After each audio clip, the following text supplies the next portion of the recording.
La Fiscalía reconoce más de 6.000 falsos positivos, mientras que el Centro de Memoria Histórica le atribuye a los grupos paramilitares más de 8.100 asesinatos selectivos y más de 1.200 masacres. Si tomamos en cuenta que estos asesinatos selectivos y masacres fueron perpetuadas en estrecha colaboración con importantes sectores de la institucionalidad, particularmente con las fuerzas militares y la policía. Un ejemplo concreto lo encontramos en la masacre de Mapiripán, en donde los paramilitares fueron transportados por agua, tierra y aire hasta llegar a Mapiripán, y una vez allí el batallón Joaquín París les prestó protección porque la guerrilla atacó a los paramilitares, y el batallón Joaquín París, dejando que los paramilitares sometieran a la población de Mapiripán a torturas, violaciones, descuartizamientos y toda clase de crímenes de lesa humanidad perpetuados con armas no convencionales, intervinieron únicamente para defender a los paramilitares del ataque de la guerrilla y dejaron que los paramilitares asesinaran a diestra y siniestra durante 10 días. Otro ejemplo lo encontramos en la masacre del Salado, la masacre ocurrida en el año 2002, donde 450 paramilitares fueron transportados de nuevo por aire, tierra y agua hasta llegar al Salado, y el ejército les prestó protección para que masacraran a una población que no tenía nada que ver con la guerrilla, que no estaba armada, una población completamente indefensa, inocente, que fue sometida a torturas, descuartizamientos, violaciones y toda clase de crímenes horripilantes que han quedado registrados en la labor del Centro de Memoria Histórica de esclarecimiento a propósito de la masacre del Salado. Es un texto de más de 300 páginas que reúne los crudos testimonios en un intento por esclarecer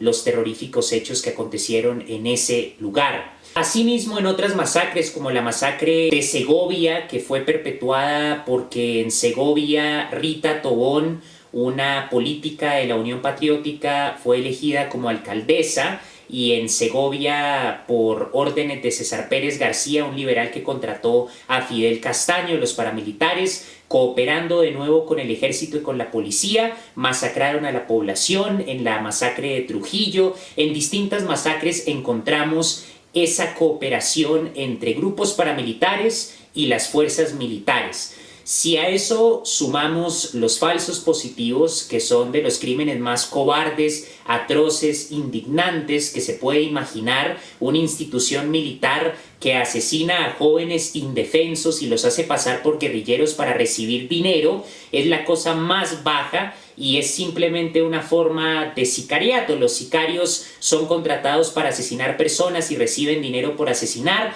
Los soldados degeneraron a tal punto en este país que se convirtieron en asesinos a sueldo. Y como dice Weber, el sociólogo, ya que el Estado monopoliza la violencia, el Estado tiene la legitimidad y el monopolio sobre la violencia, el narcoestado paramilitar de Colombia convirtió las fuerzas militares, desde la masacre de las Bananeras, pasando por la dictadura de Rojas Pinilla, pasando por el estatuto militar de Turbay, pasando por el fascismo uribista, hasta la actualidad, en una institución de la muerte, en una institución del crimen, en una institución del narcotráfico, en una institución cuya única finalidad es mantener el poder de las clases dominantes, es mantener empoderada la peor clase de burguesía que puede existir, que es la burguesía de una periferia que se comporta como una dictadura y sin embargo tiene pretensiones delirantes de democracia. Teniendo en cuenta los diversos crímenes que han cometido las fuerzas militares en este país, desde la masacre de las Bananeras, en donde el ejército, por seguir órdenes, masacró a más de 1.000 obreros desarmados que estaban exigiendo mejores condiciones laborales, que estaban siendo explotados por la United Fruit Company, pasando por la masacre estudiantil que aconteció en la Nacional. Unos estudiantes de la Nacional, después de que la policía se metió a la universidad, fueron a marchar y el ejército mató indiscriminadamente a 9 estudiantes durante la dictadura de Rojas Pinilla, pasando por todos los crímenes que cometió el ejército durante el estatuto militar de Turbay, que era un estatuto militar absolutamente delirante, donde la vagancia era considerada como un crimen, era algo tan delirante como el nazismo,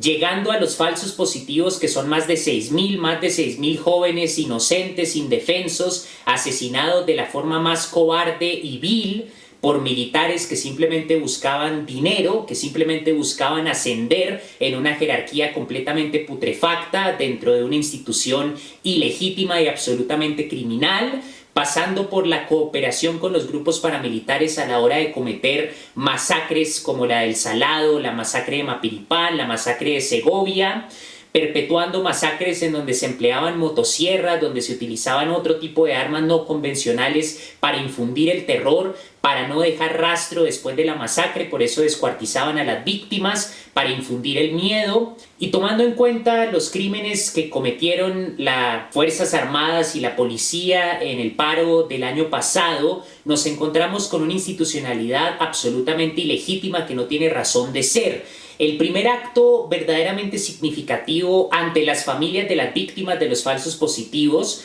las madres de Soacha, etc., es que el Estado remunere, primero, haga una remuneración masiva a las víctimas de los falsos positivos, a las víctimas de las masacres paramilitares, a las víctimas de los asesinatos selectivos, a los familiares de las víctimas del exterminio de la Unión Patriótica y de todos los diversos grupos, movimientos, sujetos que han sido asesinados vilmente por el paramilitarismo y por el ejército.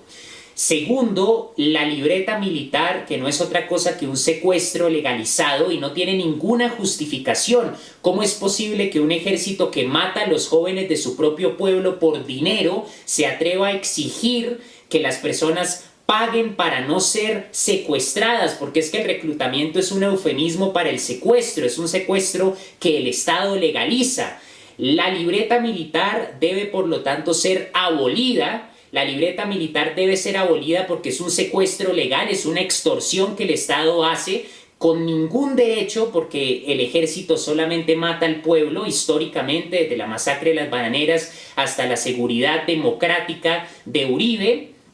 Por lo tanto, hay que prescindir por completo de la libreta militar, hay que eliminar el SMAD, que más se necesita para mostrar la criminalidad de un aparato que solamente está ahí para reprimir violentamente a los manifestantes, que solamente está ahí para mantener el poder de una burguesía que no duda en utilizar eufemismos, recursos demagógicos y toda clase de técnicas discursivas para enmascarar la violación sistemática de los derechos humanos, enmascarándola bajo la forma de una acción legítima, cuando en realidad es simplemente la criminalidad de una clase dominante que se mantiene en el poder únicamente porque tiene la capacidad militar, que oprime al movimiento social, que lo desangra, que asesina, que destruye la esperanza de una transformación con la violencia y con la guerra. Por lo tanto, en un pliego de peticiones, y esto debe ser una reivindicación del movimiento popular en Colombia y de la lucha social, política,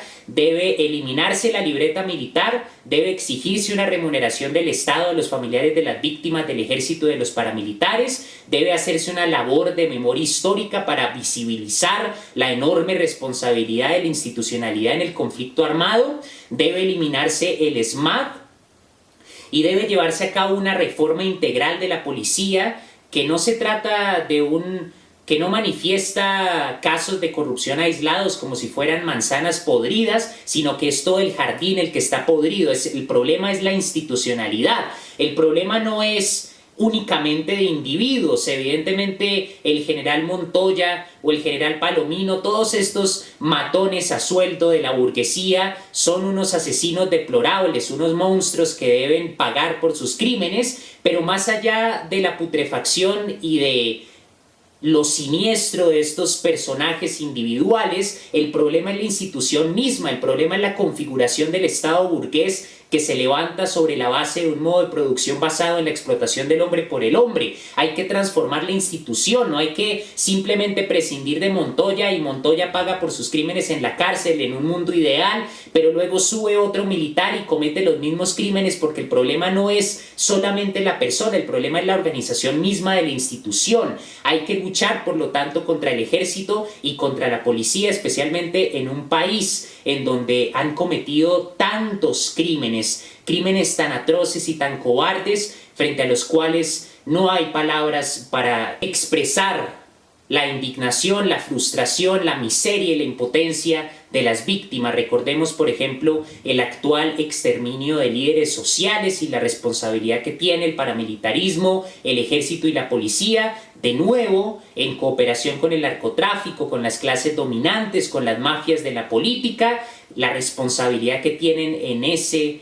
genocidio de líderes sociales que estamos viviendo actualmente. Con todas estas reflexiones a partir de la historia trágica de los crímenes que ha cometido la institucionalidad, se vuelve necesario, por lo tanto, como dice Chomsky, en el anarquismo, se vuelve necesario exigirle a las instituciones del Estado que prueben su legitimidad, que demuestren su razón de ser. Y cuando se le pide al ejército que muestre su justificación y su razón de ser, lo que encontramos al contrario es un montón de crímenes, desde el crimen en el Palacio de Justicia. Los soldados se metieron al Palacio de Justicia, desaparecieron a un montón de personas, las torturaron, las asesinaron, no han respondido jamás por esos crímenes, y en todas las diversas instancias el ejército muestra su carácter totalitario, su carácter inclemente, su carácter de asesinos a sueldo que siguen órdenes y son capaces de descuartizar, de torturar, de asesinar junto a los paramilitares. Teniendo en cuenta eso, el ejército es una institución que no merece ningún respeto y que no tiene ninguna razón de ser.